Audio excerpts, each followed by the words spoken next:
I want to share one of my favorite verses with you today, and it is a verse that addresses young people, but I think the principles are timeless because God's truth is really for all of our life.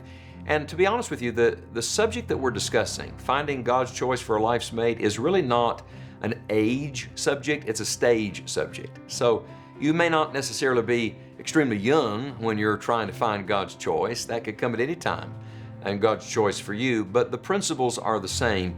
The verse is 1 Timothy chapter 4, verse number 12, where the Bible says, "Let no man despise thy youth, but be thou an example of the believers, in word, in conversation, in charity, in spirit, in faith, in purity." Now, this verse came to mean so much to me as a young man starting out, trying to make some of these decisions, but it has come to mean even more to me as I've gotten older and as I've counseled with other people. Can I give you two principles from it? Two principles today in our list of finding God's choice for a life's mate. If you're keeping the list, it's number 8 and number 9. Number 8 would be this: concentrate on being the kind of person you want to find.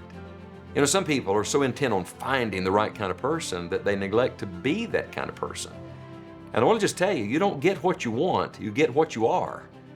In a very real sense, spiritually speaking, people find their own level, and you're going to gravitate towards the kind of people, and those people are going to gravitate towards you who are on the same page spiritually.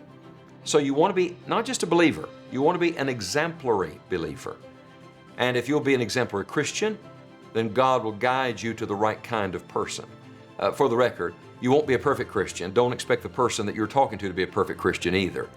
But you want to be the right kind of Christian, and God will guide you in that. And then number 9, I would say this: practice the principles of purity at every step on this journey. You know, some people get engaged, get close to marriage, and then suddenly mess up. I want to point out to you that in the list of 1 Timothy 4:12, the last thing on the list is purity. You know why it's last? Not because it's least, but because it's the battle all the way to the very end. Even after you're married, the battle for purity continues. But guard yourself. Make no provision for the flesh to fulfill the lust thereof. Somebody says, "Well, don't you trust me?" No, I don't trust myself. You never trust flesh. Sin nature never gets better. So don't give yourself an opportunity to sin. Keep the guard up. Stay pure until the day that you give yourself to that person at a marriage altar.